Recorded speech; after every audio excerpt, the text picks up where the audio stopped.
Entonces, como les mencioné, los saluda el profesor Elmer Flores para desarrollar en esta ocasión la semana número 6.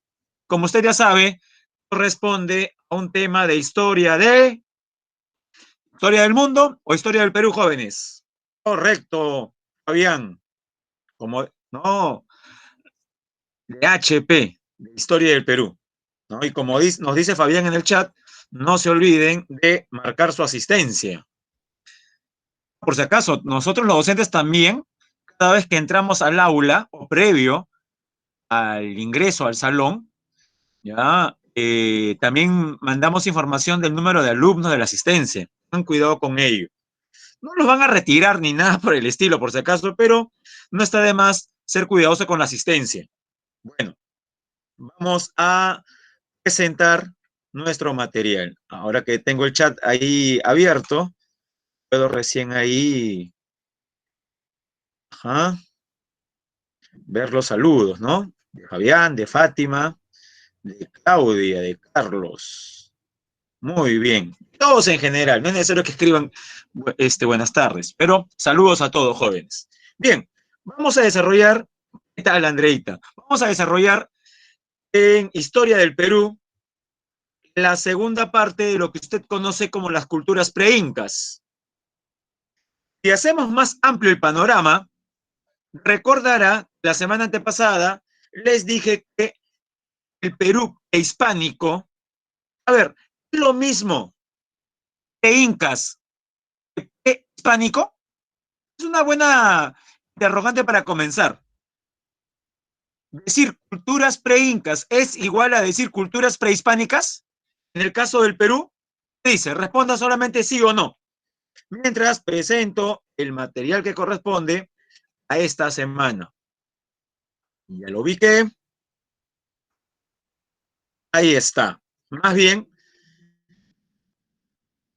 aprovecho para preguntarles, ¿se ve la carátula de esta semana número 6 en la pantalla?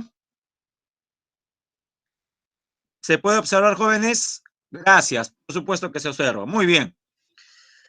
Les decía, pero no se salva por si acaso de la pregunta que está picando ahí. Jóvenes, ¿es lo mismo hablar de culturas preincas que de culturas prehispánicas? ¿Sí o no?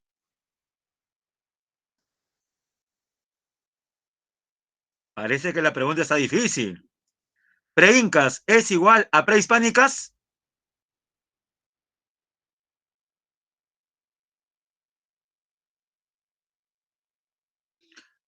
Mm, pues tenemos una respuesta de Piero.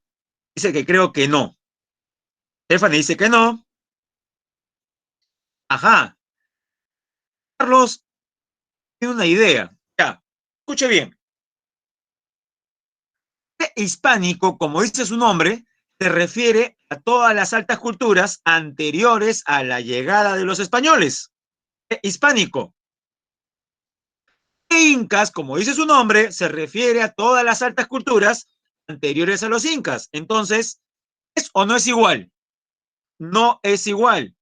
Es más, hay una relación de parte todo, todo parte. Correcto, Fabián. ¿Qué término contiene al otro? ¿Prehispánico contiene a preincas o preincas contiene a prehispánico? Y la respuesta es que lo prehispánico contiene a los preincas. A ver, una resta sencilla de conjuntos. Si yo resto prehispánico menos preincas, ¿qué sale, jóvenes? A ver, matemáticas ya. Aritmética simple. Si yo resto el conjunto de las culturas prehispánicas con el conjunto de las culturas preincas, hay una diferencia. ¿Cuál sería esa diferencia? Correcto. La diferencia serían los incas. ¿Ven? Lo importante que es diferenciar prehispánico de preincas. A ver otra. Prehispánico es igual a precolombino, porque también se usa en muchos libros esa terminología. Culturas precolombinas. ¿Prehispánico es igual a precolombino? ¿Sí o no? Y la respuesta es que es igual, porque precolombino hace alusión a Colón. que si bien es cierto, no fue español, lideró una expedición de la corona española. O sea, precolombino también se refiere a la presencia hispánica o española aquí en América. Entonces ya sabe, claro, corona española, a pesar que él no fue español, pero lideró una expedición que estaba patrocinada, que estaba auspiciada, financiada por la corona española. Ahora bien, hecha esa diferencia, creo que ahora podemos preguntar más cosas. Yo les dije, yo les dije que en el Perú las culturas prehispánicas se dividían en 5 periodos. La semana antepasada vimos 2. Chavín y Paraca jóvenes, ¿a qué periodo corresponden? ¿Horizonte o intermedio? Chavín, Paracas, Paracas, Chavín. ¿Horizonte o intermedio? Horizonte. ¿Y cuál de los 3 horizontes? ¿Tardío? No. ¿Medio? Tampoco. Horizonte temprano. O también llamado, como lo menciona Luis Guillermo Lumbreras, formativo andino. El horizonte temprano también es conocido como el formativo andino, porque en este se gesta, se forma la cultura matriz. Jóvenes, Tello, ¿a qué cultura llamaba cultura matriz? Cultura madre de todas las demás. ¿Cuál es la cultura matriz? Chavín. Chavín es la cultura matriz. Muy bien. Pero la influencia Chavín no va a ser eterna. Como todo, como toda gran sociedad, como toda gran civilización que domina por un periodo, llega a su cúspide. ¿Y qué viene después, jóvenes? Cuando una sociedad llega a su esplendor, es una ley de la naturaleza, jóvenes. ¿Qué es lo que sobreviene? ¿Sabe lo que usted diga? No, profesor, se mantiene eternamente arriba. ¿Qué pasó con Roma? ¿Qué pasó con Atenas? ¿Qué pasó con Esparta?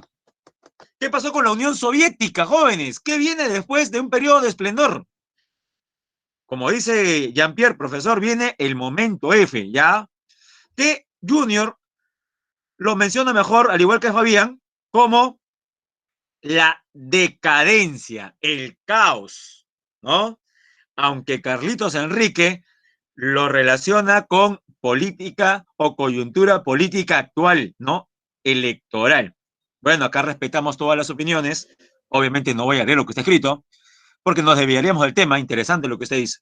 Bueno, luego hablaremos ya en mayor detalle sobre ello. No se preocupen, hay tiempo para todo. Bien, luego viene, jóvenes, la decadencia. ¿Correcto? Viene la decadencia. Y ante la decadencia de este estado panandino llamado Chavín, jóvenes, viene un periodo donde nacen culturas regionales. Dígame, ¿cómo se llama este periodo de grandes maestros? Como los Moche, como los Nazca. Después del horizonte temprano, jóvenes, ¿qué periodo viene? Pregunto, ¿viene otro horizonte? La respuesta es obviamente no. Correcto, Piero, viene un intermedio. ¿El temprano o el tardío, jóvenes? Después de Chavín, viene el horizonte temprano. Tenga cuidado, Fabián Armando. Luego de Chavín, luego de la decadencia Chavín, viene el intermedio temprano. Correcto, Fátima. Intermedio temprano, como vimos la semana antepasada, conformado básicamente por 2 principales culturas. Por el norte, los Moche, y por el sur de la costa, los Nazca. Ahí nos quedamos, jóvenes. ¿Recuerda? Ahí nos quedamos. Otra gran cultura del intermedio temprano que no logramos desarrollar por tiempo, y cuando digo por tiempo, no por tiempo de clase, sino porque ni siquiera está en el libro, es la cultura Sicán. La cultura Sicán o Lambayeque también es del intermedio temprano. Otra del intermedio temprano, sería la cuarta ya. Los Huarpas, de la cual hablaremos esta clase. Pero a ver, una pregunta preliminar sobre los Huarpas. ¿En qué territorio, en qué departamento actual del Perú se desarrollaron los huarpas?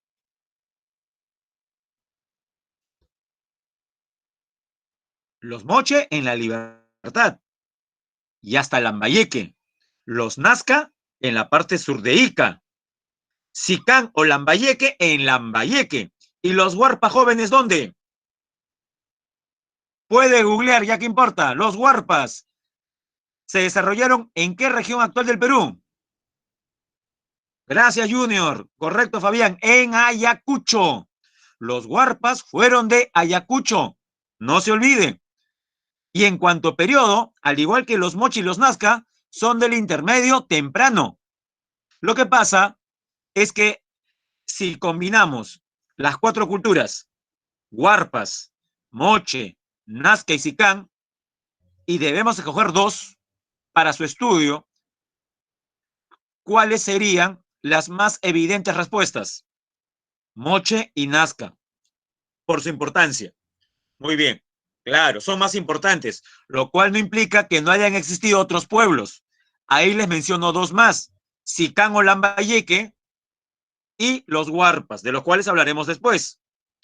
Jóvenes, ¿qué pasó con la cultura nazca? Como ya le dije, luego de un periodo de esplendor, ¿qué le pasó a los nazca? Desaparecieron. Hasta ahora es un misterio por qué decae la cultura nazca. Hay algunas hipótesis que mencionan que fue por un gran fenómeno del niño. Pregunto, en la actualidad, con toda la tecnología que tenemos en el Perú, cuando hay un fenómeno del niño, ¿afecta o no afecta a la población? En pleno siglo XXI, un fenómeno del niño, ¿afecta o no afecta a la población? Por supuesto, si no recuerde lo que ocurrió hace 4 años, el niño costero 2017. Usted de repente fue una víctima del niño. ¿Víctima, profesor? Sí. Si hay alguien aquí, porque aquí no todos son de Lima, ¿sí o no? Aquí hay gente que es de provincias. Eso es lo bueno del ciclo virtual también. Hay aquí en este salón, entre los 46 alumnos que registro en la pantalla, alguno que sea de la costa norte o que hace 4 años haya vivido en la costa norte, Tumbes, Piura, Lambayeque o La Libertad, o de repente la costa de Ancash. ¿Nadie? ¿Todos son limeños mazamorreros? Bueno, en todo caso, si no ha vivido en la costa norte, al menos conoce algún familiar o conocido que sí es de la costa norte. Pregunto yo, ¿cómo se materializó el niño en la costa norte hace 4 años? ¿Lluvias o sequías, jóvenes? En Tumbes, Piura, Lambayeque. ¿Lluvias o sequías? Lluvias torrenciales. Inundaciones. Pero inundaciones es en la parte plana. Cuando esas lluvias torrenciales caen sobre los cerros, ¿qué desastre generan? ¿Cómo se le llama al deslizamiento de barro, lodo y piedras? Huaicos, correcto. O sea, el niño genera lluvias torrenciales y estas a su vez inundaciones y huaicos. ¿Esas inundaciones afectaron los campos de cultivo? Por supuesto, se echaron a perder toneladas de, por ejemplo, limones.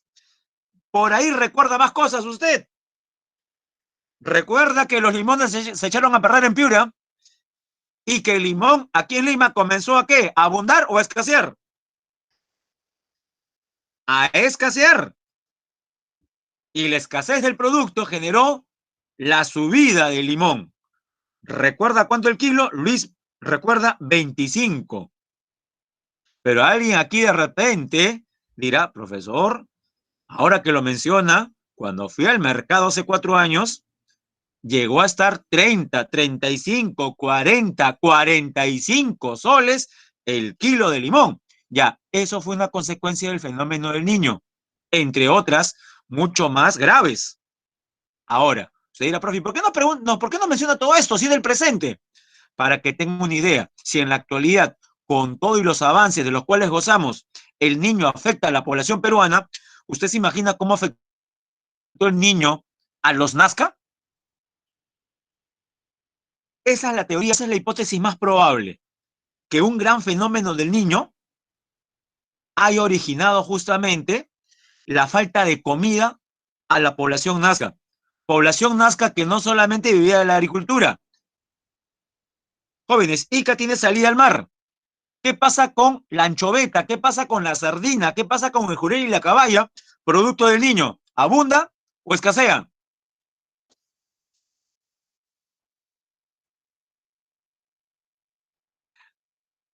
Bueno, José dice, profe, se ahoga, dice. Entre comillas se ahoga, es verdad, entre comillas. Escasea. ¿En qué sentido? En que esos peces que he mencionado son de agua fría y el Niño genera el calentamiento de las aguas. O sea, los Nazca no tuvieron prácticamente nada que pescar. Una gran hambruna, se cree, acabó con los Nazca. Y ahora sí, jóvenes, comenzamos de lleno con una cultura de esta semana 6. Profe, entonces los Nazca desaparecen. La mayor parte de la población queda mermada. El Estado desaparece. Pero los que quedan todavía van a respetar ciertos patrones culturales heredados de los Nazca. Esto se va a fusionar con dos estilos más. Uno de la sierra, los huarpas, y el otro eh, también de la sierra, pero de la zona sur, Tiahuanaco. Jóvenes, Tiahuanaco más Nazca más huarpa generan una fusión cultural. ¿Cómo se denomina la síntesis entre esas tres culturas? Le ayudo. Van a formar al primer imperio. Correcto, Jimena. El imperio Wari es producto de la fusión cultural de esos tres estilos. Nazca, Huarpas, que es de la Sierra de Ayacucho, y los Tiahuanaco. Sí, los Tiahuanaco, de los cuales hablaremos en este momento. Bien, ahora sí, comenzamos, jóvenes, a hablar de los Tiahuanaco. Primero la presentación. Horizonte Medio. Tiahuanaco. Tiahuanaco, jóvenes, es una cultura que es media mixta en el sentido del tiempo. Nace en la última parte del intermedio temprano y llega hasta la primera del horizonte medio. Obviamente también hablaremos de los Wari. Primero, Tiahuanaco. Jóvenes, ¿me pueden decir la imagen que está ahí tallada en piedra? ¿A quién corresponde? Los leo.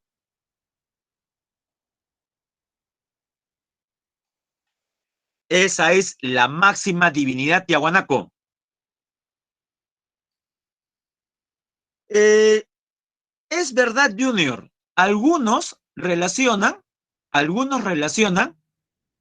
con el dios que se va a imponer con Pachacútec, ¿no? El dios Sol. Pero fíjese bien, profe, Huiracocha se parece a Huiracocha, pero todavía no lo llamamos así, jóvenes. En todo caso sería un pre-Huiracocha. Pero guíese por lo que estaba observando. Las manos de este dios están tomando algo. ¿Tiene algo en las manos? Analice la imagen, nada más. Que la imagen hable, jóvenes.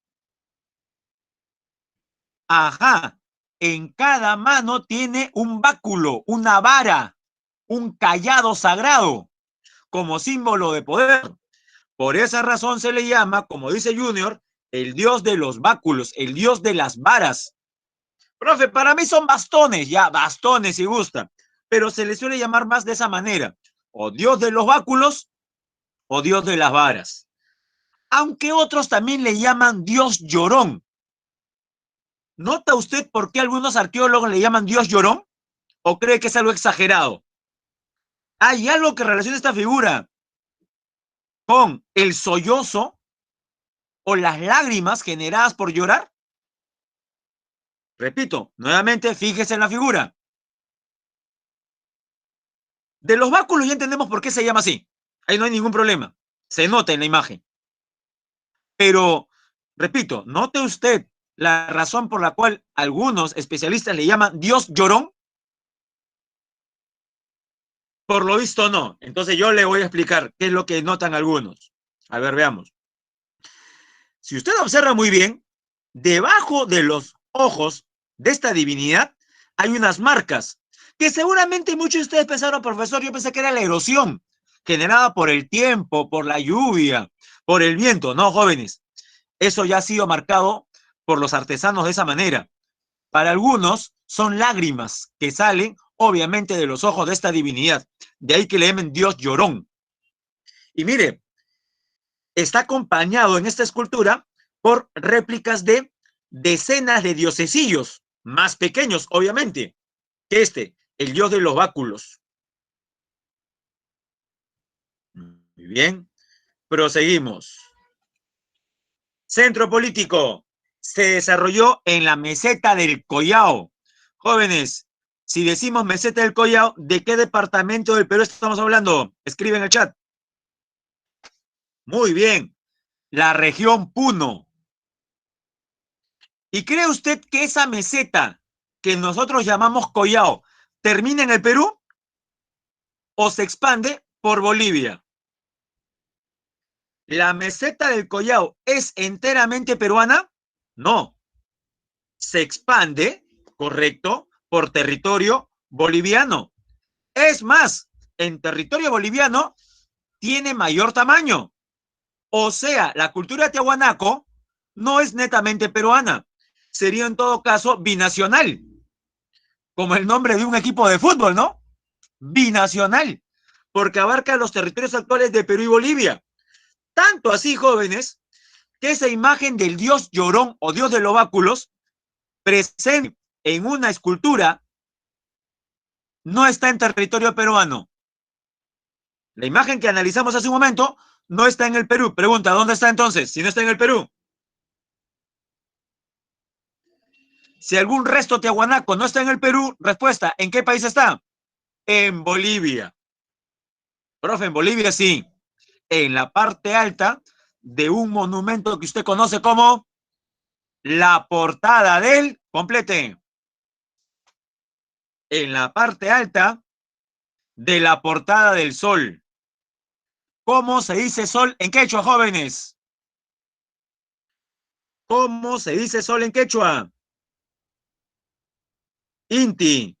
Ya, Inti. Muy bien. Por esa razón también se le conoce así. Y lo estoy escribiendo. Intipunco o Punku. También puede ser con U al final. Intipunco o Intipunku. ¿Qué significa? Puerta del sol, portada del sol. Inti significa sol y Punco, Punco significa puerta, portada. Ya tiene los dos nombres entonces. Portada del sol o Intipunco. Es lo mismo.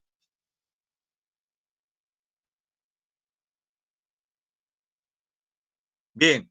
Cuyo centro de poder fue la ciudad de Tiahuanaco o Taipicala. Nuevamente, jóvenes, todo lo que usted ve marcado, delimitado por el rojo, fue el territorio de influencia tiahuanaco. Ahora dígame, mirando el mapa, ¿la ciudad de Tiahuanaco o Taipicala está en Perú o en Bolivia? Si usted quisiera visitar la capital de lo que fue la cultura de Tiahuanaco, implica ubicarse en territorio peruano o boliviano. Boliviano.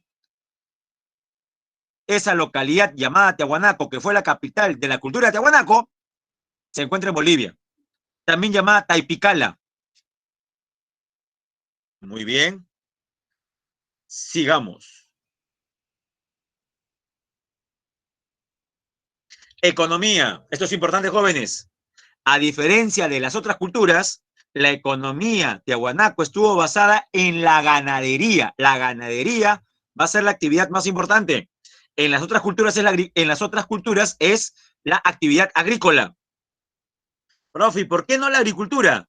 Veamos la ubicación de los tiahuanacos. Meseta del Collao, a casi 4.000 metros sobre el nivel del mar. Jóvenes, a casi 4.000 metros sobre el nivel del mar, la agricultura, ¿es fácil o difícil? Cultivar papa, cultivar maíz, ¿es fácil o complicado? A casi 4.000 metros sobre el nivel del mar, ¿qué opina? Es muy difícil. Ahora dígame, ¿qué hace difícil la agricultura a 4.000 metros sobre el nivel del mar? Por el frío, la falta, hay menos oxígeno. Muy bien, Carlos. ¿Qué más? Profe, pero no llueve. Como estamos a más de 4.000, en época de invierno, jóvenes, la lluvia, las gotas de agua líquida, ¿en qué se convierten? Si la temperatura es cero o bajo cero, ¿la precipitación será líquida? Correcto. No. Se convierte en nevada o granizo. Y eso afecta a los cultivos. Repito, no estoy diciendo que no se practique agricultura, pero fue limitada. Entonces, jóvenes, si usted fuera un gobernante, un ingeniero tiahuanaco de la época, ¿qué es lo que tendría que hacer? Ganadería la puede realizar, pero usted no solamente come, pues, carne de camélido o cría cuyes, también necesita papa, carbohidratos, requiere maíz. Pero pregunto, si estamos en Tiahuanaco, estamos en el Collao, la papa y el maíz, ¿dónde crecen mejor? ¿Más arriba o más abajo? Haga de cuenta que usted está viviendo en el Collao. Las zonas donde abunda la papa y el maíz con respecto a la meseta del Collao, ¿están más arriba o más abajo?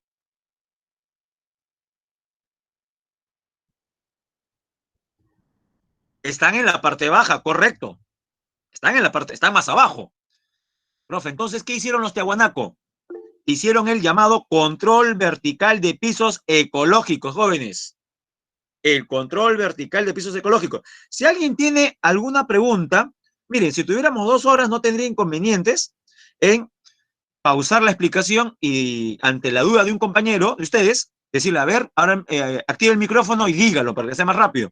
Pero recuerda que tenemos menos de 55 minutos, así que si hay alguna pregunta, la pueden escribir en el chat. Recuerden que yo siempre estoy leyendo el chat, no hay problema. Algunos de repente tienen miedo de que su pregunta se pierda. ¿Ya? Si alguien tiene una duda, la escribe en el chat. ¿Ya? Bien. Les decía, entonces, ¿qué es lo que practicaron? El llamado control vertical de pisos ecológicos, también llamado sistema de archipiélago. O sea, colonizaron diferentes altitudes para poder consumir lo que no producían en el Collao. Eso es lo que significa esta imagen, jóvenes. ¿Ah? Por ejemplo, de la costa desértica, ¿qué conseguían? Peces y guano. De los valles templados, maíz, algodón. De las zonas de la sierra, por debajo de 4.000, papa y quinoa, o quinoa, como le llaman algunos. Del mismo altiplano donde vivían, ya tenían camélidos, llamas y alpacas. Y también de las regiones del oriente, coca y yuca, de la ceja de selva especialmente. Ese es el control vertical de pisos ecológicos. También utilizaron en la misma meseta del Collao los camellones o guaruguaru. Jóvenes, los camellones o guaruguaru fueron una respuesta de los tiahuanaco ante qué problema. Claudia, también en menor grado, en algunas zonas aprovecharon los andenes. Es verdad, en algunas zonas. Gracias, Fabián. Los camellones o guaruguaru fueron la respuesta de los tiahuanaco ante las heladas. Usted era profesor, pero ¿qué son los camellones? Jóvenes, camellones, ¿a qué animal le suena? Camellones, ¿a qué animal le suena? A los camellos. ¿Y qué es lo más característico de un camello en su fisonomía, jóvenes? ¿Qué es lo que más destaca en un camello? La joroba, la jiba. Ya. Los españoles le llamaron camellones porque veían que las chacras estaban levantadas como joroba. O sea, habían dos partes, una parte hundida y una parte elevada. ¿Dónde cultivaban los tiahuanaco? ¿En la parte hundida o en la parte elevada? ¿Cuál de las dos será menos propensa a la helada, jóvenes? Aunque no lo crea, y esto se responde por física, sí, donde usted es un trome, la helada afecta primero al suelo, jóvenes.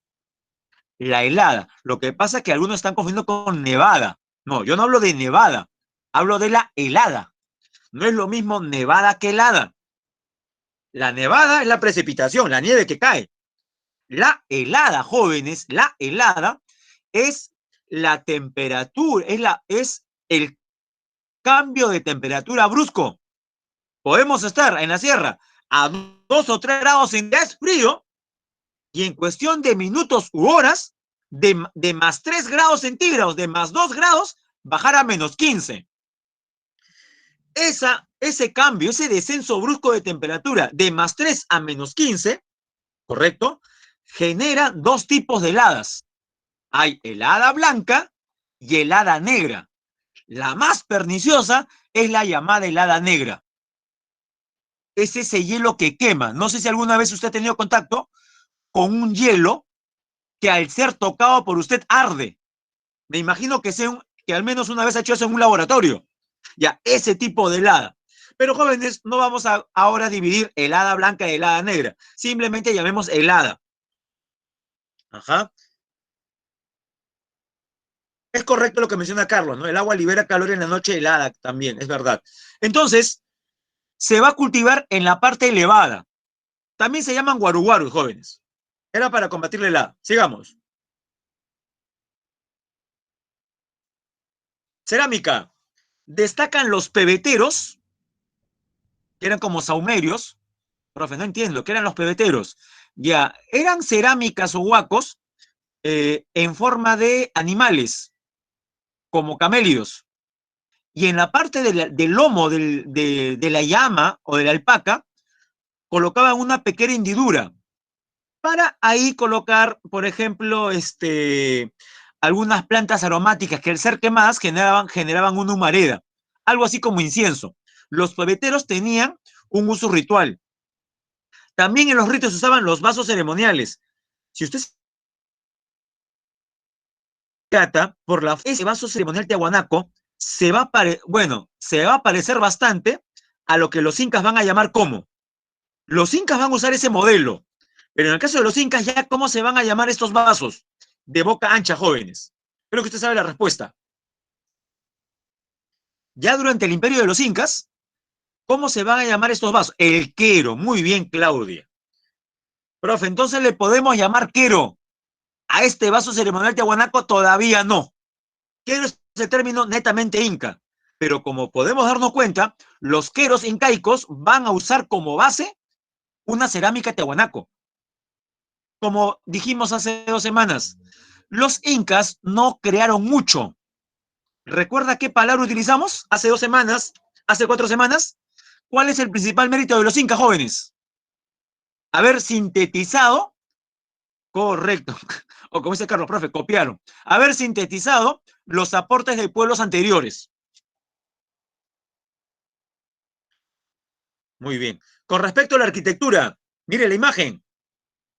Bloques de piedra milimétricamente cortados en formas rectangulares, pero para pegar bloque con bloque usaron grapas de cobre. Destacan los palacios de Calasasaya y Acapana.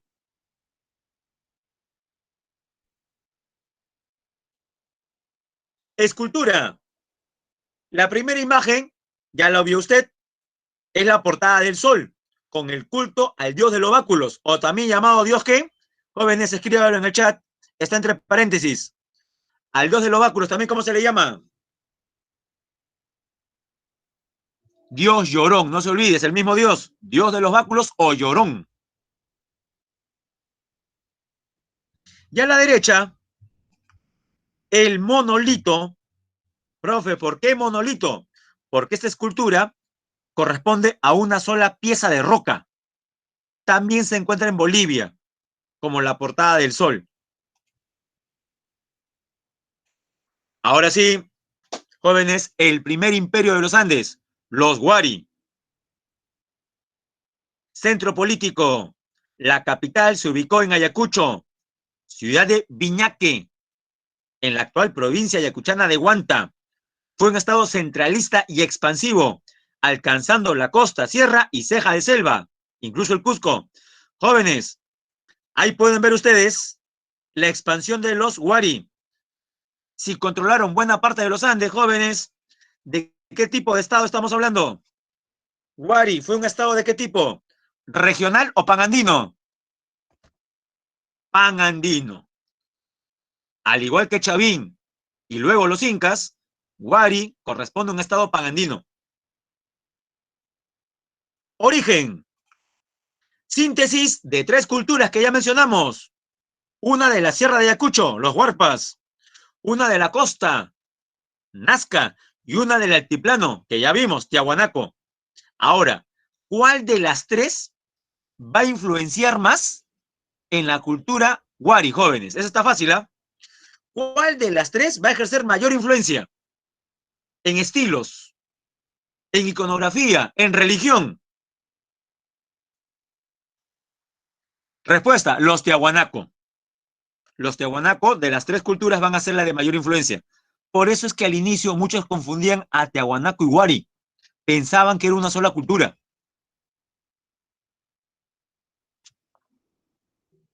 Son los arqueólogos que posteriormente hacen la diferenciación. Cerámica. Por ejemplo, aquí vemos la influencia nazca, polícroma. Destaca un estilo denominado robles moco. Ahí vemos, por ejemplo, un tazón ceremonial. Si usted se olvida que es un tazón, pensaría que la imagen corresponde a algún tipo de cerámica nazca. Rindieron culto también al dios de los báculos, pero con una diferencia. Si bien es cierto, este dios sigue agarrando dos varas, ahora ya no tiene lágrimas. A diferencia de Tiahuanaco, ya no hay lágrimas. Profesor, entonces, ¿qué cosa hay? Bueno, tiene una marca en el ojo, razón por la cual los estudiosos, ¿cómo le llaman?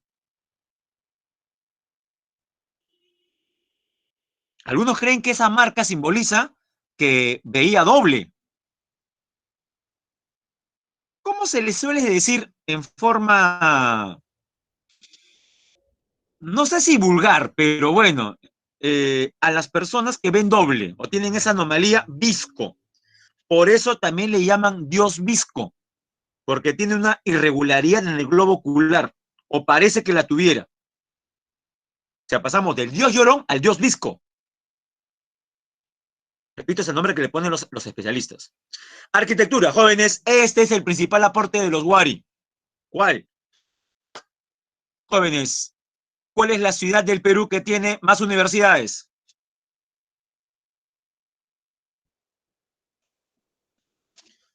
¿Qué ciudad del Perú tiene más universidades? Respuesta, o hay que googlear todavía. Jóvenes, es la misma ciudad que tiene más centros comerciales. La misma, no, hablo del Perú actual, jóvenes. La pregunta es del Perú actual. ¿Cuál es la ciudad actualmente con más universidades, más centros comerciales, más población, más fábricas, más cines, más infraestructura, más ingresantes también a universidades? Lima. El poder que tiene Lima con respecto al resto del Perú es enorme. ¿Cómo se le llama a este problema que hasta ahora no solucionamos?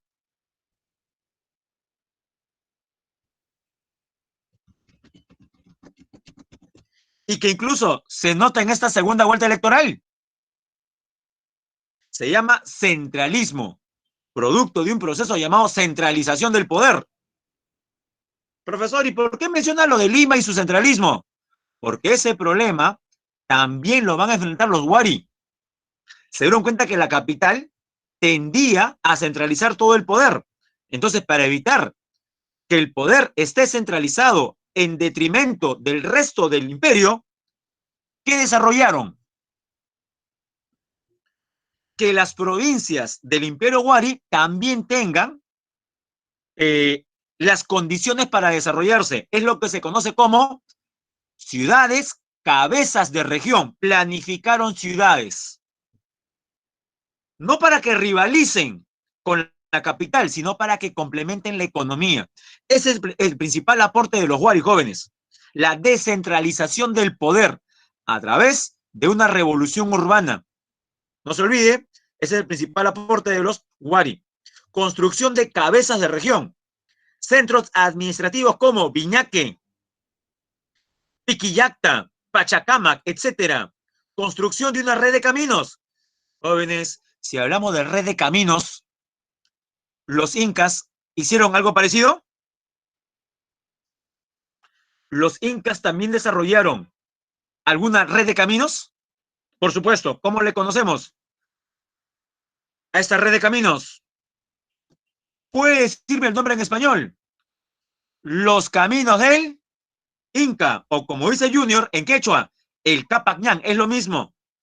Pero cuidado, al igual que los queros, ¿es correcto llamarle durante el Imperio Wari Capacñán?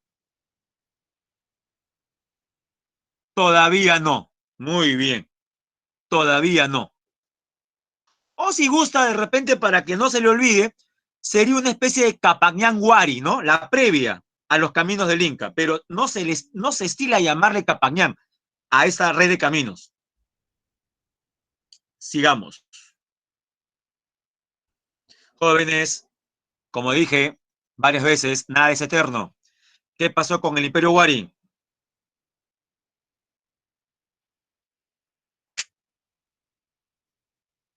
¿Qué pasó con el Imperio Wari? Se desmoronó. Vino la época de crisis y se disolvió. ¿Ah?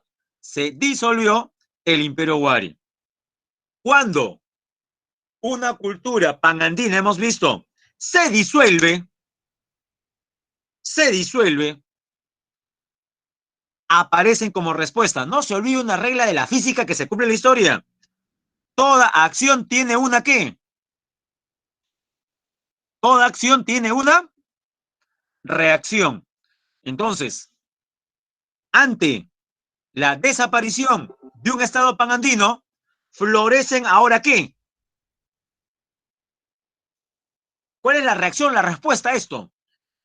La respuesta a un estado panandino, ¿será otro estado panandino? No.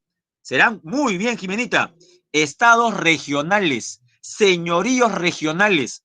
Así como cuando Chavín desaparece, ¿no? Florecen Moche, Nazca, cuando el Imperio Wari entra en decadencia, aparecen estilos regionales. Veremos tres estilos regionales. ¿Cuáles? Los que puede ver en la pantalla. Chimú, Chincha, Chachapoyas. De estas tres culturas jóvenes, ¿cuál se desarrolló en Amazonas? ¿Cuál se desarrolló en el actual departamento de Amazonas? E incluso abarcó parte de San Martín. Muy bien, Chachapoyas. De las dos que quedan, ¿cuál se desarrolló en La Libertad? ¿Chimú o Chincha? Chimú abarcó la zona de La Libertad y alrededores. Y jóvenes al revés. ¿Y los Chincha de qué departamento? ¿A qué departamento corresponden los Chincha? A Ica. ¿Ve? Son culturas de alcance departamental regional. No son panandinos. A eso quiero llegar. Comencemos con los Chimú. Esta imagen dice bastante. Jóvenes, ¿cuál fue el principal material utilizado por los Chimú? Material de construcción. ¿Adobe o piedra? ¿Adobe o piedra? El adobe, que no es otra cosa sino que la consolidación del barro. Profe, ¿por qué no usaron la piedra? Jóvenes, los Chimú son de la costa o de la sierra. Los Chimú, al igual que los Mochi y los Nazca, son de la costa. Y en la costa abundan las rocas. ¿Abundan las grandes rocas en la costa? No. ¿Qué es lo que predomina en la costa? La arena. ¿Y qué se puede hacer con la arena? Barro, si lo mezcla con agua y otras cositas más. Profe, pero el barro es líquido. Ya, los colocamos en hornos o los hacemos secar al sol y esos bloques de barro, ¿en qué se convierten? Es más, muchas casas en la Lima de ahora todavía utilizan ese material.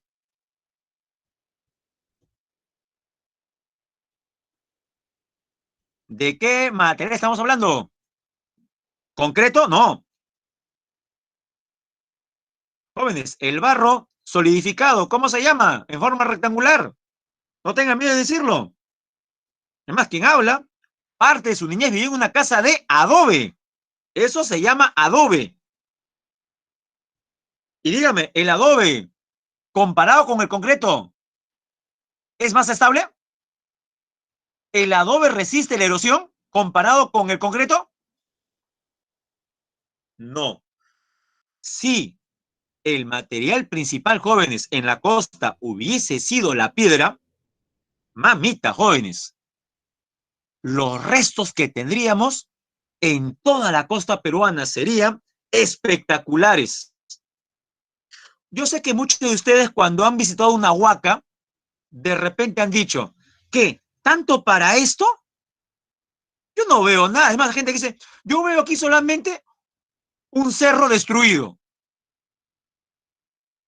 Por ejemplo, cerca a la uni o en la uni, ¿usted identifica alguna huaca?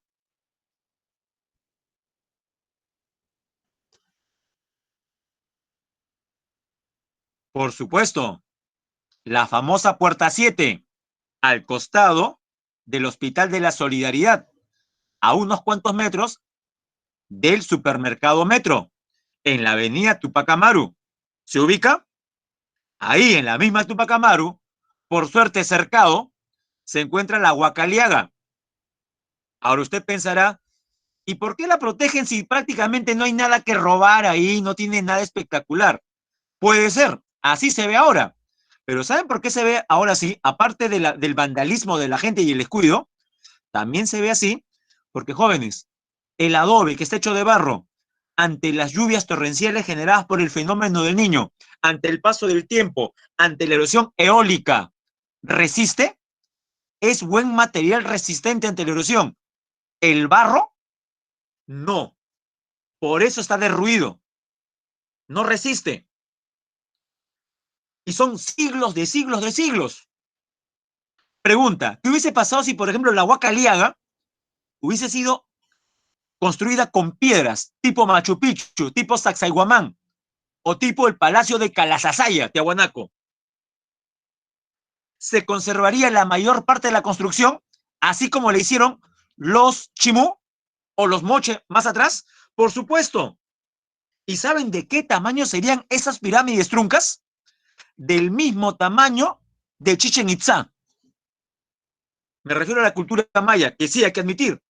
Esas pirámides de piedra al sur de México son espectaculares. Ya, del mismo tamaño fueron las pirámides en la costa, tanto de los Moche, de los Icán, de los Chincha, de los Nazca y en este caso de los Chimú. El problema fue el material, el adobe. El medio fue determinante, jóvenes, ahí. Dicho esto, sigamos. Centro político de los Chimú, Chan Chan, cerca a Trujillo, la ciudad de barro más grande del mundo. Los Chimú fueron conquistados mediante la fuerza por los incas, en este caso por el gobernante Pachacútec. Sobre la cerámica, primó la cantidad y no la calidad. Una gran diferencia con los Mochi y los Nazca, donde era al revés. Es más, se usan moldes porque lo que interesa es lo utilitario. Bueno, ahí vemos un felino representado. Y la cerámica fue de un solo color, o sea, monócroma. Y mire la influencia de los chimú. No llegan a ser cultura pangandina, mire. Abarcó la libertad, llegaron hasta el norte de Lima, claro, por el sur llegaron hasta el norte de Lima, por el norte hasta Piuro y Tumbes. pero no llegan a ser panandinos. Economía, como le dije, como todas las culturas, excepto los tiahuanaco, agrícola, complementada con la pesca y el comercio. Por ejemplo, construyeron esto que usted ve a la derecha, los huachaques, chacras hundidas para aprovechar el agua subterránea. Recuerden que la costa escasea el agua. Orfebrería, grandes orfebres, recibieron influencia de los sicán. Tenga cuidado, a veces se cree que el famoso tumi o cuchillo de Yimo corresponde a Chimú. Por eso estamos agregando aquí, el tumi o cuchillo de Yimo perteneció a la cultura sicán. Eso sí, los chimú también hicieron otros tumis de menor tamaño. Arquitectura, usaron tapiales, o sea, paredes en base al barro, decorados con frisos. Destaca la ciudad de Chanchán, que está en la foto. Repito, la ciudad de barro más grande. Hablemos de los Chincha. Jóvenes, a la izquierda, ¿qué es lo que usted ve? A la derecha, la capital Tambo de Mora. La huaca también es llamada huaca centinela, porque desde la parte alta se puede observar el resto del valle. Ahora dígame, ¿qué es lo que usted ve en la parte de la izquierda? Una concha marina. Ajá, muy bien, Jimena. El muyu. Eso se denomina muyu, que era intercambiado por los comerciantes chincha. Con ello practicaban el comercio triangulado. Ahora veremos un mapa del famoso comercio triangulado. El muyu, que corresponde a una concha spondylus. Centro político. Constituyó en realidad una confederación de estados. Destacaron Tambo de Mora, que vimos en la foto, y también Lurinchincha. Fueron conquistados pacíficamente por los incas. A diferencia de los chimú, los chincha no plantaron ningún tipo de guerra. Economía, lo que le decía, destacó la actividad comercial con rutas marítimas hasta Ecuador por el norte para traer el muyu que vimos en la foto y la terrestre hacia la meseta del Collao para obtener la fibra de camélidos, lo que algunos llaman lana, aunque en realidad es fibra de camélido. Mire el mapa, comercio triangulado de Chincha por el norte, llegaron hasta lo que ahora sería Ecuador y por el sur hasta el Collao. Cultura, practicaron la silografía. La silografía, jóvenes, es el tallado en madera y confeccionaron remos ornamentales, utensilios de labranza, repito, de madera. Orfebrería, como puede ver en la imagen de la derecha, destacaron unos vasos ceremoniales que tenían en sus paredes la imagen de una persona con sus narices, ¿no? Vasos narigones también le llaman. Arquitectura, la capital Tambo de Mora, en la foto, nuevamente. Y para terminar, jóvenes, primero los chachapoyas, centro político, destacaron dos lugares. En el mismo Amazonas, Cuela, famosa por su fortaleza, y en San Martín, el Gran Pajatén, sometidos por Tupac Inca Yupanqui. A la derecha, los llamados sarcófagos de Carajía, así se llama la localidad, Carajía. A estos personajes representados se les conoce como purumuchos, no purumachos. Destacan los purumachos, sarcófagos de arcilla para la nobleza guerrera, y también las torres funerarias. Y con respecto a los reinos aymaras, centro político, primero, fue una confederación de reinos alrededor del lago Titicaca, conformado por etnias collas y lupacas. Fueron conquistados por Pachacute.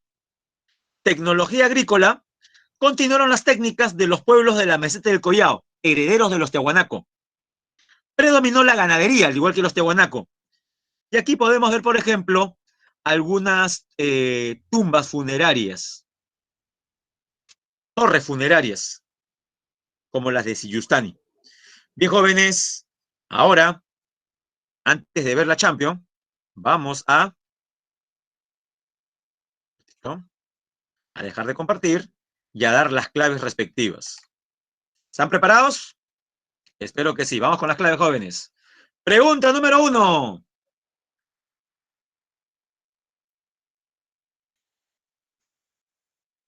Ya, todos listos. Esto lo hacemos en 2 minutos, jóvenes, no se preocupe.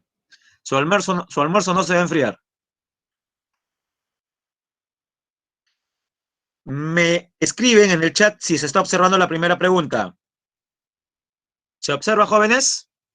La primera pregunta. Gracias, correcto. Y dígame, a ver, ¿cuál es la clave de la pregunta número 1? Dice, indique la alternativa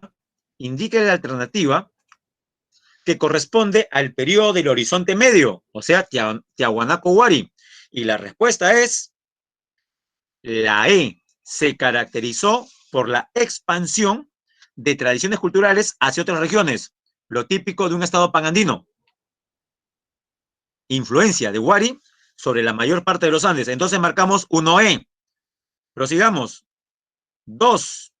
El arqueólogo Luis Guillermo Lumbreras sostuvo que Huari, o sostiene porque está vivo, disculpen, ya lo estoy acabando ya con el pobre Lumbreras. El arqueólogo Luis Guillermo Lumbreras sostiene que Huari se constituyó como un gran imperio panandino, el primero de los Andes.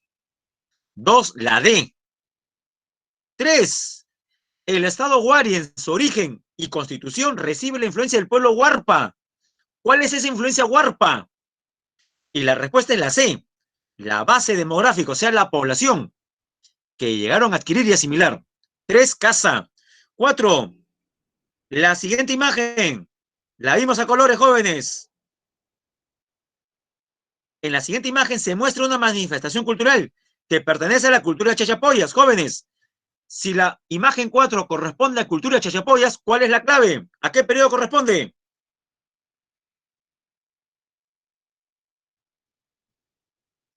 Si es cultura de Chachapoyas, jóvenes, ¿qué periodo? Correcto. Ah, no, ¿la C? ¿Seguro? Chachapoyas. No, la clave es la letra B, intermedio tardío. Chachapoyas es intermedio tardío. Por tanto, la clave sería la B. Sigamos. Horizonte tardío, más bien, es los incas, son los incas. 5. Relaciones, qué fácil. Tiahuanaco, con la C, recinto de Calasasaya. Huari, con la D, cerámica Robles Moco. Chimú, con la B, cuchillos o tumis. No el digimo, pero cuchillos en general. Y chachapoyas, los llamados pinchudos, símbolos de la fertilidad. La clave correcta sería entonces la A, 5, avión. Vamos por las 6, jóvenes. Estamos acabando. 6. La cultura Chimú utilizó la técnica agrícola llamada huachaca. Ya está la clave, jóvenes. 6. La letra D, Chimú. 7. ¿Verdadero o falso? Sobre el intermedio tardío. Chimú se caracterizó por tener como base de su economía la ganadería. Falso, fue la agricultura, complementada con la pesca. Chachapoyas tuvo como centros políticos Acuelap y el Gran Pajatén. Verdadero. Chincha tuvo una economía agrícola con pesca marítima comercial. Correcto. Y dice aquí, los reinos aymaras desarrollaron técnicas como canales de regadío. Bueno, no fue lo que predominó en los reinos aymaras. Sería falso.